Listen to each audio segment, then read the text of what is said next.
host, Jess Delpino. And this week I have a special guest with me, Allyson. How do you say your last name? Towersey. Towersey. Awesome. Yep. This is Allyson Towersey. She is an FDNP and personal trainer, health coach. But today we are going to be talking about active aging in the senior population. How are you doing today, Allyson? I am great. Thank you for asking. I'm hoping, like I said before, I hope it's not too noisy here. I'm actually from my job, my other job. So it's got a lot of activity going on. Interesting. What is your other job that you do? I'm the senior fitness specialist for a corporate fitness company, and I oversee 3 of their different fitness centers. So we have a lot of like construction and updating going on. So, Oh, wow. yeah, the timing of that was sort of out of my control. Busy. I feel like everybody's busy these days, though, right? Absolutely. Yeah. Awesome. Well, I'd love to get started, and I'm going to tell everybody out there that's watching us, if you guys have any questions, excuse me, as we're going through about working with seniors or, anything that having to do with that, please post them below if you're watching us on Facebook or YouTube. And we would love to connect you guys with a course advisor as well. So you can get the same kind of training that both Allyson and I got. So I'd love to kind of start there, Allyson. Like, what really drove you when you went through the FDN course to kind of lead you to working with seniors in any kind of capacity? And then, we can just kind of go from there. How's that sound? Sure. Yeah. Well, my story is not, it's never a straight line from A to B. So I actually have worked as a personal trainer for years, and through that, with different connections and stuff, I found my way to FDN. And it's interesting because over the course of time, I had such a loyal following that the majority of my clients that I worked with became seniors. So Oh, wow. it was amazing. So I got to sort of help them through that whole process. And then they got to see me go through my FDN process as well. And then I relocated from New York to California, where I'm from. And I ended up finding work here at a senior living facility, which was amazing. And so just sort of the way everything has come together has brought all aspects of what I've done to seniors. And it's great because FDN plays into whatever sort of group I'm working with along the way. And it's, been melded in beautifully with everything. That's awesome. So Yeah. What a great story. So it's not that you went out and sought to work with seniors, but it just kind of worked out that way, right? Yeah, it really did. And yeah, it's interesting. It just kind of happened very naturally, and I never would have put my thought on that's where I'm headed. But it's actually ended up seeming like a very good fit. That's So, awesome. yeah. Okay. So what are some of the things that you notice when you've worked with some of these clients that, maybe it's a little tailored toward that population? I know movement is a huge part of what you do because of being a personal trainer. And a lot of times that's the first thing that kind of goes with people as they get older, right? Like they don't exercise as much. They're not lifting as much. Yeah. So I'd love to get what are some suggestions that you have to kind of help people as they do that transition so that they don't kind of get caught up in that. Mm-hmm. Yeah. So I teach group fitness classes too. And like I said, I did everything for so long that so many people that I worked with transitioned into being like older seniors. And, um, you know, my motto is always, there is always something to do.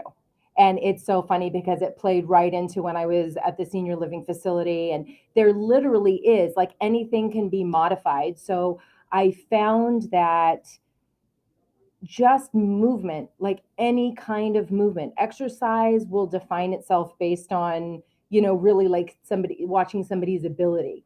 And I literally ended up in this place where people are in wheelchairs and with walkers and can't stand up, and you can exercise in a chair. I was amazed at the quality of movement I could get these people to do, even from a seated position. And, a lot of people may not even be kind of that out at that end of the spectrum, right? But even if you have a cane, even if you're using a walker, there are so many different things that can be done. And again, the definition of exercise is going to be different for, you know, whoever is taking on the experience. But it was a game changer, you know, for clients and for the people at the senior living facility, adding in some movement to their day and watching their mood change. And they kind of even didn't understand what it was, but being in the community of having people there and, you know, the friendships and then music and moving the body and just all of that, just that was like a game changer for their day, you know, which I think says a lot. Yeah, that's really interesting, but it's so true, right? Like everybody needs to move every day, even if it's just a little bit. And like you said, like I've seen there have been so many different kinds of exercises that even come up for people who are just sitting at a desk all day, like you're in a chair. So why couldn't somebody who's in a wheelchair or immobile in some way do something like that also? You know, just getting up and or just moving the body like this can make such a difference than just sitting there stiff, right? Absolutely. That's awesome. Yeah, I found too, it's interesting. The people who had more limited abilities do not want to be looked at like they have limited abilities. I had a woman that was in a wheelchair 24/7, and she ended up, I put a chair in front of her, and she ended up standing up and then sitting back down. Like we got her to that point, and the whole class cheered for her. And, you know, she didn't want to be told that. I mean, I would never tell her that, but she didn't want anyone to like lessen the possibility of what she could do. Yeah. You know, so. No, and that plays into the whole mindset thing, right? Like most of this is mindset. At any stage that you're working with people, it is like a huge portion of it is mindset. And I think our senior population, especially in this country, you know, they're propagandized to think that they're less than, they can't do as much. And, you know, they're cordoned to being in homes or away from the family. It's very different if you go to, you know, South America or Europe where, you know, the family is all together. So I can understand where it can start to play tricks on your mind as you get older, right? And they want independence, like regardless of where they're living, regardless of the assistance that they need, they want independence, and exercise and movement is something that makes them feel independent. Interesting. Yeah. Well, that kind of is like anybody, right? Like if you have a chronic illness, no matter what age you are, like that's all you crave is that independence, that you can still do stuff, that you can still do anything. And I can only imagine as you get older, the same thing, right? Like they tell you, oh no, don't pick that up. Oh, don't do this. Oh, you know, you're too old for this. And it's like, are you really though? No. And honestly, strength training, like even if is all they can do is pull a light band or squeeze a ball or whatever it is. I had weights that they used, and so many of them underestimated their ability, but the strength, building the strength in any way that they can is just so crucial. That's awesome. Again, whatever age it is that they're starting, you know, earlier better, but like, even if not, they're still going to have gains from, you know.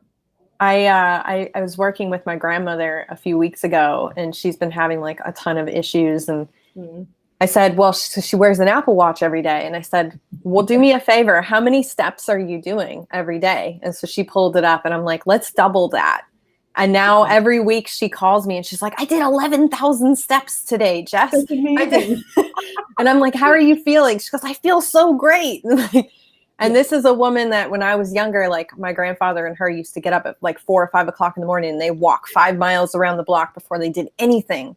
And so I'm like, come on, remember that? I try to like remind her of those times in her life. And now she's like, it's so excited. It gives her something to look toward, you know, and to track, which I thought was really interesting to hear from her, that she's like excited. She's like, oh, I can see it, you know, my steps every day, and I'm doing at least 5,000, if not 10,000. And in her mood, it's amazing to see how that just immediately affected her ability to like just be more open. Yeah, definitely. You know, it's interesting because, you know, I think we all have a sort of a stereotype in our minds about what an old person is. You know, for me, I always think of my grandma, right? And my grandma was like old way before her time. And I look now as an adult back at, and she wasn't old. She was like, when I thought she was old, she was probably only in her 70s, like late 60s. Like now that's not old. But Nope. she saw herself as old and presented old. And, you know, it's funny because generationally, like people now don't see, a lot of people do not see themselves as old, which is awesome because it helps, you know, get them doing things that, you know, maybe 10, 20 years ago, people looked at differently. Like wearing an Apple Watch, you know, or being able to do technology and take the steps and, you know. Definitely. Yeah. So when you work with people, like you said, are you mostly doing group or do you do one-on-one sort of coaching or you know, exercise training with them? Like what is something typical that you would do that kind of helps somebody get from not moving at all to then kind of being on that other end where maybe even they don't see themselves as old anymore? Great question. So I do both. So with the group fitness and the one-on-one. One-on-one obviously is way more tailored, right? It can be Yeah. very specific. So when you were asking me the question, the first person that popped into my mind was this man that I worked with who ended up having MS. And, you know, he didn't get symptoms of it until much later in life, but then they started coming on really strong. So working with him one-on-one and showing him, because he loved moving, he loved doing the group classes, but then he wanted to not do it anymore because he had declined a bit. And going and working with him one-on-one and tailoring things that he enjoyed, like he loved baseball. So we would toss a ball back and forth. So the eye-hand coordination and you know, just finding ways for him to move that suited his needs, obviously, but also his personality. And he used to be an architect and he's very like wanted to feel accomplished. So we would have things that he would do, like if we could say, okay, we're going to catch the ball back and forth, you know, 10 times kind of thing. Like it made him feel the big win, you know, and as people feel the wins, it creates this possibility for them to live into. Like, I didn't even know I could do that. You know, so it's, and again, it's all relevant to the individual. Mm-hmm. So That's great. I love that. Like just simple things we don't realize can be so impactful for people, you know, because it just, like you said, it kind of opens up their mind and tailored specifically to their personality. That's a huge one. yeah, But like, it was interesting. So when I was at the senior living facility, it was really interesting to me because one of the things that I didn't have the ability to work on, which I was overwhelmed by how rampant it was cognitive decline. mhm. The dementia, the Alzheimer's, the, you know, and it was just, I couldn't believe how many people. And in my mind, I kept thinking like, oh gosh, if these people, because I believe, you know, being an FDN, food and the source from where you get the food, you know, the volume of dementia that we have now, I don't know like the statistics on it, but it has drastically changed over the last 10 years. You know, it just wasn't, I mean, in 20 years ago, it was like something like you hardly even heard of. And I am sure it has everything to do with our food supply and how people eat. And so I can't tackle that. But the people, you know, in the senior living facility, I couldn't tackle that, right? It was Yeah. something that I was just facing. But boy, like work with those people to get them to just even remember how to move their fingers properly and, you know, like look and respond. And, you know, I had one lady that I worked with and she just wanted to dance. You know, I would try to get her to move and she just wanted to dance. So I would just get her up and we would play music and she would literally, you know, I would have her try to do different foot patterns, remember the foot patterns and lift her legs and whatever it might have been. And she got great joy out of it. And she was very present. I mean, music is powerful, very, very powerful. I will totally agree with that. Yeah. I'm not sure if you guys, who's watching, but, feel free to put your comments below if you have any questions for what it's like to work with seniors, or, if you have any specific things that you wanted to ask that maybe Allyson has tried. Yeah.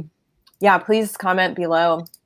We'll be happy to chat with you guys. So I know, Allyson, you were supposed to be one of our speakers for the FDN Symposium. Mm-hmm. And we're going to have Allyson come on to just do a talk for us at some point in the future. So I wanted to just kind of broach a little bit about what you were going to talk about in there, and whatever you wanted to share here with our audience. Because I know it was all about movement with seniors, and, anything that you wanted to share from that talk before we have you back on later. Sure. Yeah. I mean, I think, if we're looking at statistics, I'm going to look at my cheat notes here. So our population is evolving so much that by the year 2050, I think it's going to be like 2 billion or more seniors in the world. So from 2018 to 2050, it's going to more than double. So it really is going to make the fitness and health industry have to pivot. Like before, the fitness industry was very much about aesthetics, so the under 40 crowd was really what was being driven. And now it's different. And, this population wants to keep their well-being and keep their movement. And there's just certain things that we can do, with like an FDN protocol that can really, really enhance these people's lives so that they feel like they're getting the most out of whatever years they are in. Exercise is huge, huge, huge, huge. It is for everybody, but I mean, especially for seniors. And like we were talking about, in a like a senior living facility, especially an exercise class. Yeah. So it's a commitment to be somewhere on time, so they have a sense of purpose. It's something that is with other people, so there's a sense of community. It's the music that gets them motivated. It's actually doing the exercises. Connection is huge, huge, huge, huge. So that was going to be a huge part of my talk, is that the exercise portion of FDN, like of course it's like a no-brainer, but it's crucial. The making sure they understand they have the ability to do strength exercises. If I tell them to do a squat, they're going to say like, I can't do a squat, right? You can sit down in a chair and stand up, right? Maybe not unassisted, but there's a way you can do it. And you've got your squat, right? A lot of different like creativity helps them. Yeah. Yeah. So when I was in New York, a popular class of mine was cardio kickboxing, which obviously was just a regular population. Yeah. And it was so funny because I would chat with them while I was teaching my classes at the senior living place, and they wanted to do it. So I figured out how to teach them cardio kickboxing, from a chair, sitting down. And some of them had the ability to stand up and do it, and others could do it sitting down. And can I tell you, they loved it. Loved it. That's awesome. So what I'm getting from you is that, sometimes it's not about a particular type of exercise, but something maybe tailored so that they can still get some of the movement and feel like they're included in doing something that they might think is a little bit out of what they can do, right? Absolutely. That's Absolutely. awesome. Yeah. I love that. What is it? Chair cardio kickboxing. I know. And who would think? I didn't even think that they would be into it. And they were so cute. Their fists up and jabbing and uppercutting, and they were into it. I was like, yes. That's awesome. Yeah. So what are some other, so you had mentioned like maybe using a band, a ball, like what are some basic things that somebody could start with if they didn't have a class near them? Like if I was going to recommend something to my family, or if somebody out there has clients in that age range, like what's something easy that they can get them started with that at least will kind of I would assume just kind of gets them out of their shell, right? Like gets them into that Mhm. mindset of like, oh, I can do that. And then it'll maybe open them up to do something a little bit more.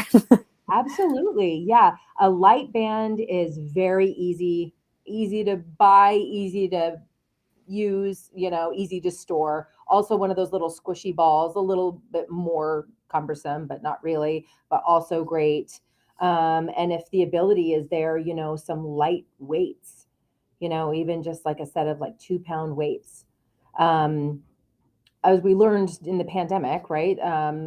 You don't even need the weights. You can use two like little water bottles if their hand, but if their hand grip can take it, for older people if they have arthritis in their hands, but also good to actually have to grip onto something a little wider. So yeah, just basic equipment, and then really, again, I'm going to go back to music. Just put on some music and move, in a chair, even without equipment, just get their body moving in different directions. And yeah, there's different resources they could use, if they weren't sure what to do. But again, just really kind of any movement, ankle circles, wrist circles, shoulder circles, like anything, just to get the joints and the muscles active. Yeah. No, it's good to know. It kind of reminds me of when I was in elementary school. You would do these like very basic stretches as a little kid. Yeah. You'd just be like, oh, raise your arms and, Yes. turn your head and or roll your shoulders. Never would think that those sort of basic things would be really foundational for somebody, especially if they're not in that mode of moving all the time. And it could be really helpful, I would assume, just getting the joints and like getting that fluid moving in the joints to kind of help them. Absolutely. And kind of a lot of like post rehab exercises end up being really good. Like there's an ankle alphabet that people who have had ankle surgery or injuries, where you draw the alphabet with your foot in capital letters. That's amazing. It's extremely fatiguing, but also really good because ankle mobility is crucial for being able to stay up on their feet, walking. And that's the whole goal, right? Let's get you up on your feet walking for as long as possible. So something like that, you just sit in a chair and, alphabet. It creates strength, it creates mobility.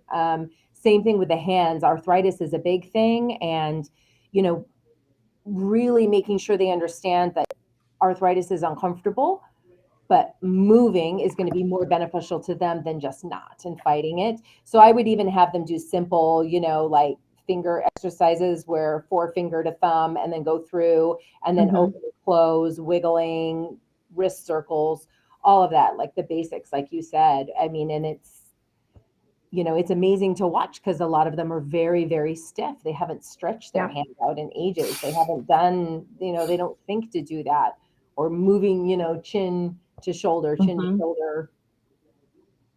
Would you, do you recommend any sort of like supplements or creams with them, like that might help with opening some of that up? Yeah, I mean, I never did in that environment. I do find sort of the older population you work with, the more resistant they are to doing anything outside of exactly what their doctor has told them. So, pick and choose your battles. It's like, okay. But yeah, like arnica creams, I've recommended to people before, or I'm trying to think, different, like if they were open to the conversation. Again, it depends, but CBD creams and stuff for aches and pains. Um, that was that's kind of it for like, especially like the much older people that I worked with. Um, but yeah, I mean, you trying to get into the conversation of, inflammation and what inflammation is. So, a lot of them didn't really want to talk about that. And they're sort of a solid no when it comes to, the conversation about food. So, you just kind of squeeze in what you can. Yeah. Have you ever worked with any doctors with any of your clients to kind of help maybe if you have an open doctor who's like, okay, let me suggest to them because maybe they wouldn't listen to you? More like more with a one-on-one Hmm. scenario, like a private client, rather than in that sort of environment. Yes, a little bit, but